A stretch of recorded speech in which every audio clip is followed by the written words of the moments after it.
कृपया चैनल को सब्सक्राइब करें। धन्यवाद। गौरी पुत्र गणेश को प्रथम करे प्रणाम, मनोकामना पूर्ण करे, सफल करे सब काम। गौरी पुत्र गणेश की जय। जय श्री गणेश जी की। मित्रों, धार्मिक मान्यताओं के अनुसार सप्ताह के 7 दिन अलग अलग देवी देवताओं को समर्पित होते हैं और इसी प्रकार से बुधवार का दिन सभी देवी देवताओं में सबसे पहले पूजे जाने वाले भगवान गणेश को समर्पित होता है। ऐसी मान्यता है कि जो भी व्यक्ति बुधवार के दिन व्रत रखता है और पूरे सच्चे मन से भगवान गणेश की साधना करता है, उस व्यक्ति के जीवन में कभी भी धन धान्य की कमी नहीं होती है। तो चलिए मित्रों, गणेश जी को नमन करते हुए सुनते हैं बुधवार व्रत की बहुत ही सुंदर कथा। एक समय की बात है, समतापुर नगर में मधुसूदन नामक एक व्यक्ति रहता था। वह बहुत ही धनवान था और उसके घर परिवार में किसी भी प्रकार की सुख सुविधाओं की कोई कमी नहीं थी। मधुसूदन का विवाह बलरामपुर नामक नगर की एक सुंदर और सुशील कन्या संगीता से संपन्न हुआ था। एक बार मधुसूदन अपनी पत्नी को लेने बुधवार के दिन बलरामपुर गया हुआ था। मधुसूदन ने अपनी पत्नी के माता पिता से संगीता को विदा कराने के लिए कहा, तो संगीता के माता पिता बोले, बेटा, आज बुधवार है। बुधवार को किसी भी शुभ कार्य के लिए यात्रा करना अशुभ माना जाता है। अपने सास ससुर के लाख मना करने के बाद भी मधुसूदन उनकी बात नहीं माना। उसने कहा कि माता पिताजी, मैं ऐसी शुभ की बातों को बिल्कुल भी नहीं मानता हूँ। और ऐसा कहकर मधुसूदन और उसकी पत्नी दोनों ने बैलगाड़ी से यात्रा प्रारंभ की। जैसे ही 2 कोस की यात्रा संपन्न हुई तो उसकी बैलगाड़ी का एक पहिया टूट गया। 2 कोस के बाद वहां से दोनों ने पैदल ही यात्रा शुरू की। रास्ते में संगीता को प्यास लगी तो मधुसूदन उसे एक पेड़ के नीचे बैठाकर जल लेने चला गया। थोड़ी देर बाद जब मधुसूदन कहीं से जल लेकर वापस आया तो वह बुरी तरह हैरान हो उठा, क्योंकि उसकी पत्नी के पास उसकी ही शक्ल सूरत का एक दूसरा व्यक्ति बैठा था। संगीता भी मधुसूदन को देखकर हैरान रह गई। वह दोनों में कोई अंतर नहीं कर पाई। मधुसूदन ने उस व्यक्ति से पूछा, तुम कौन हो और मेरी पत्नी के पास क्यों बैठे हो? मधुसूदन की बात सुनकर उस व्यक्ति ने कहा, अरे भाई, यह मेरी पत्नी संगीता है। मैं अपनी पत्नी को ससुराल से विदा करा कर लाया हूँ। लेकिन तुम कौन हो जो मुझसे ऐसा प्रश्न कर रहे हो? मधुसूदन ने कहा, तुम जरूर कोई चोर या ठग हो। यह मेरी पत्नी संगीता है। मैं इसे पेड़ के नीचे बैठाकर जल लेने गया था। इस पर उस व्यक्ति ने कहा, अरे भाई, झूठ तो तुम बोल रहे हो। संगीता को प्यास लगने पर जल लेने तो मैं गया था। मैंने तो जल लाकर अपनी पत्नी को पिला भी दिया है। अब तुम चुपचाप यहाँ से चलते बनो, नहीं तो किसी सिपाही को बुलाकर तुम्हें पकड़वा दूंगा। दोनों एक दूसरे से लड़ने लगे। उन्हें लड़ते देख बहुत से लोग वहां एकत्र हो गए। नगर के कुछ सिपाही भी वहां आ गए। सिपाही उन दोनों को पकड़कर राजा के पास ले गए। सारी कहानी सुनकर राजा भी कोई निर्णय नहीं कर पाया। संगीता भी उन दोनों में से अपने वास्तविक पति को नहीं पहचान पा रही थी। राजा ने दोनों को कारागार में डाल देने के लिए कहा। राजा के फैसले पर असली मधुसूदन भयभीत हो उठा। तभी आकाशवाणी हुई, मधुसूदन, तूने संगीता के माता पिता की बात नहीं मानी और बुधवार के दिन अपनी ससुराल से प्रस्थान किया। यह सब भगवान बुधदेव के प्रकोप से हो रहा है।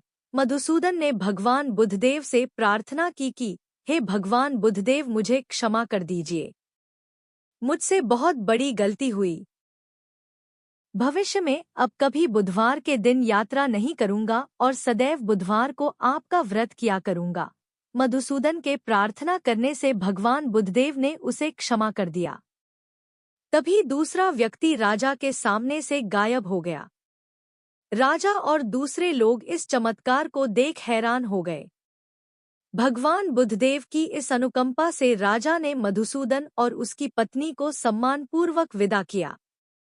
कुछ दूर चलने पर रास्ते में उन्हें बैलगाड़ी मिल गई। बैलगाड़ी का टूटा हुआ पहिया भी जुड़ा हुआ था। दोनों उसमें बैठकर समतापुर की ओर चल दिए। मधुसूदन और उसकी पत्नी संगीता दोनों बुधवार को व्रत करते हुए आनंदपूर्वक जीवन यापन करने लगे। इस तरह भगवान बुद्धदेव की कृपा से उनके यहाँ खुशियां बरसने लगी। इस तरह जो कोई भी स्त्री पुरुष विधिवत बुधवार का व्रत करके यह व्रत कथा सुनते हैं, भगवान बुद्धदेव और भगवान श्री गणेश जी उनके सभी कष्ट दूर करते हैं। यह थी बुधवार की पहली व्रत कथा। तो बोलिए मित्रों, जय श्री गणेशाय नमः। अब चलिए सुनते हैं दूसरी कथा। प्राचीन समय की बात है। एक कुएं में एक मेंढक और उसकी पत्नी रहा करती थी। मेंढक और उसकी पत्नी कुएं में आराम से मौज मस्ती के साथ रहा करते थे।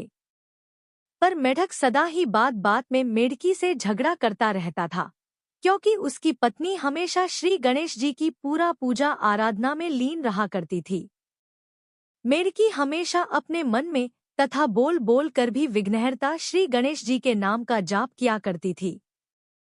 इस बात से मेढक बहुत नाराज हुआ करता था, क्योंकि उसे ऊंची आवाज में गणेश जी का नाम सुनना अच्छा नहीं लगता था। एक बार उसने गुस्से में मेंढकी को कहा कि तू पापी है, जो हर समय पराये पुरुष का नाम लेती रहती है। इस पाप को करना बंद कर। और उसने मेढकी को धमकी भी दी कि यदि आज के बाद उसने विनायक जी का नाम लिया तो वह उसका सिर फोड़ देगा। एक दिन की बात है, कुएं पर राजा की दासी पानी लेने के लिए आता है, और जैसे वह कुएं में अपना बर्तन डालता है तो बर्तन में पानी के साथ साथ दोनों मेंढक और उसके पत्नी भी बाहर जाती है। अब दासी कुएं पर पानी भर के वह पानी के साथ साथ मेंढक मेढकी को भी घर ले जाती है और एक बर्तन में पानी गर्म करने के लिए तैयारी करती है। दासी ने दोनों मेंढकों को पानी वाले बर्तन में डाल दिया और बर्तन को चूल्हे पर गर्म होने के लिए रख दिया। वह पानी तालाब से लाया गया था, इसलिए वह थोड़ा गंदा था और दासी को उसमें मेंढक मेढकी दिखाई नहीं दिए। जैसे जैसे पानी गर्म होने लगा, दोनों मेंढक मेढकी का शरीर जलने लगा। इस पर मेंढक की पत्नी ने मन ही मन श्री गणेश जी की पूजा अर्चना और नाम जाप शुरू कर दिया। मेढकी को यह विश्वास था कि भगवान गणेश उसकी सहायता अवश्य करेंगे। अचानक ऐसा चमत्कार हुआ कि पानी चाहे कितना भी गर्म हो रहा था, लेकिन मेढकी को कुछ भी महसूस नहीं हो रहा था। लेकिन इसके विपरीत उसने अपने पति से कहा, क्या तुम्हें सच में जलन हो रही है? मेंढक ने जवाब दिया, हाँ, मुझे बहुत जलन हो रही है, क्योंकि पानी धीरे धीरे बहुत गर्म होता जा रहा था। अपने पति की ऐसी दशा देखकर पत्नी ने सलाह दी, तुम भी जल्दी से श्री गणेश जी का नाम जाप करना शुरू करो, देखना गणेश जी की कृपा से तुम्हें भी आराम मिलेगा।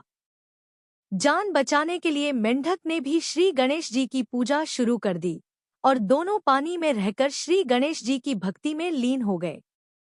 उनकी भक्ति से प्रसन्न होकर श्री गणेश एक बछड़े के रूप में प्रकट हुए और मिट्टी के बर्तन को लात मारकर गिरा दिया, जिससे गर्म पानी बाहर फैल गया और दोनों मेंढक मेढकी की जान बच गई। अब तो दोनों मेंढक खुशी खुशी तालाब में लौट गए और उस दिन से अब वे अपना हर दिन भगवान गणेश की पूजा अर्चना में बिताने लगे और वे दोनों श्री गणेश जी के बड़े भक्त बन गए।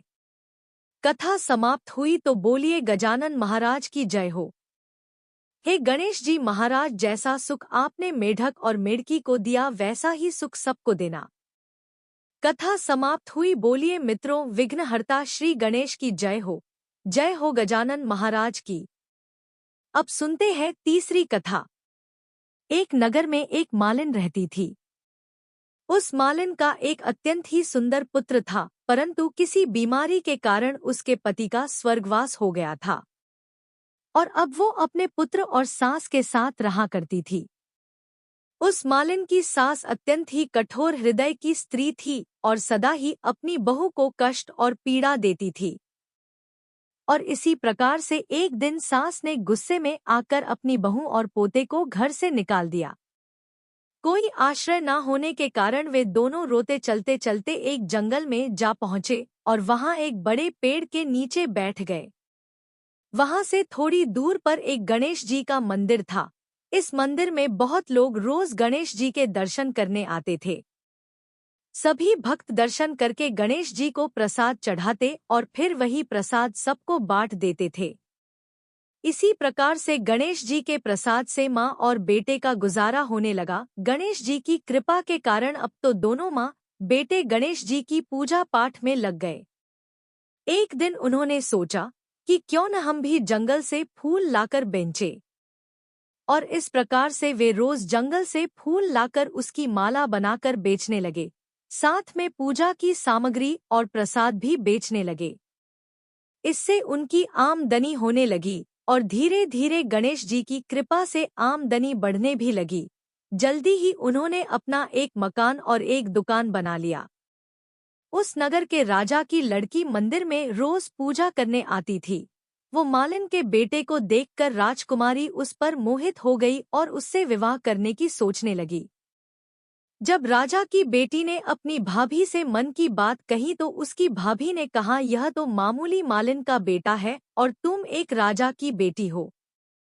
यदि तुमने उससे विवाह किया तो हमारी बहुत बेइज्जती होगी। पर राजकुमारी अपनी बात पर अड़ी रही। उसने कहा, मैंने तो प्रतिज्ञा कर ली है कि विवाह उसी से ही करूंगी। और इस प्रकार भाभी ने घर जाकर सारी बात राजा को बता दी। राजा ने पुत्री की खुशी के लिए मना नहीं किया और विवाह के लिए तैयार हो गए। उन्होंने बड़े धूमधाम से बेटी का विवाह मालिन के बेटे के साथ कर दिया। मालिन ने सबसे पहले बेटे बहू को गणेश जी के मंदिर में ले जाकर पूजा पाठ करवाया और गणेश जी का आशीर्वाद दिलवाया। इसके बाद पूरे नगर में यह बात फैल गई कि गणेश जी की पूजा करने से सब दुख कष्ट दूर हो जाते हैं। यह बात सुनते ही नगर के सभी लोग मंदिर आने लगे।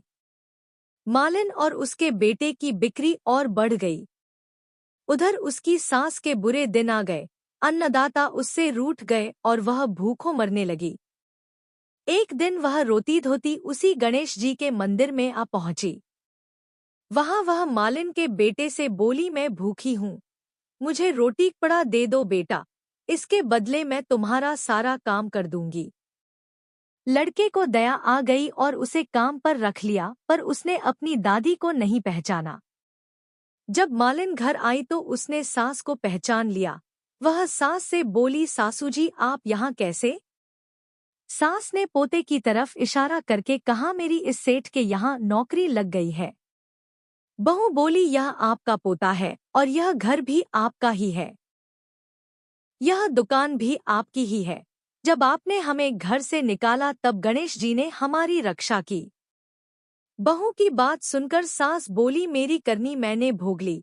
बहू बोली, सासू जी अब आप हमारे यहाँ रहो और पोते का सुख देखो।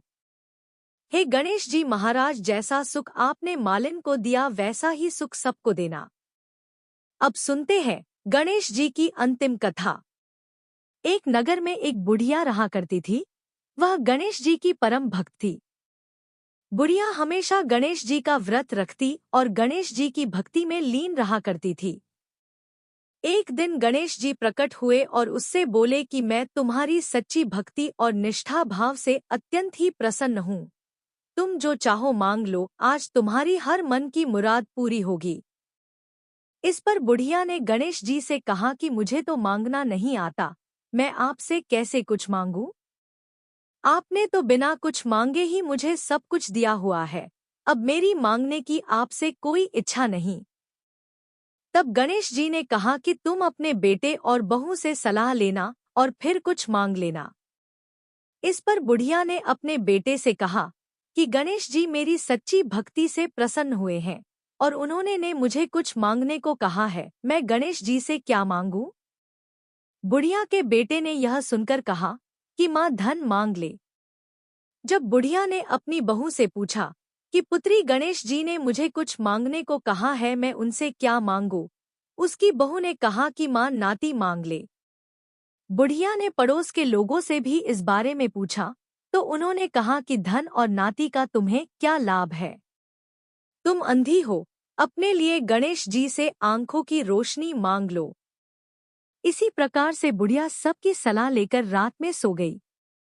बुढ़िया जब अगले दिन उठी और गणेश जी की पूजा की, तो इस समय गणेश जी फिर से प्रकट हुए। बुढ़िया ने गणेश जी से कहा कि आप अगर मुझसे प्रसन्न हैं, तो 9 करोड़ की माया दो, निरोगी काया दो, अखंड सुहाग दो, आंखों की रोशनी दो, नाती और पोता दो, सुख और समृद्धि दो और जीवन के अंत में मोक्ष दो।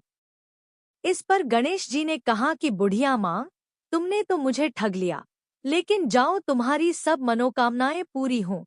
और ऐसा कहकर गणेश जी वहां से चले गए। इस तरह गणेश जी की कृपा से बुढ़िया को सब कुछ प्राप्त हो गया। मित्रों, यह थी गणेश जी की कथा महिमा। बोलिए जय श्री गणेश जी की।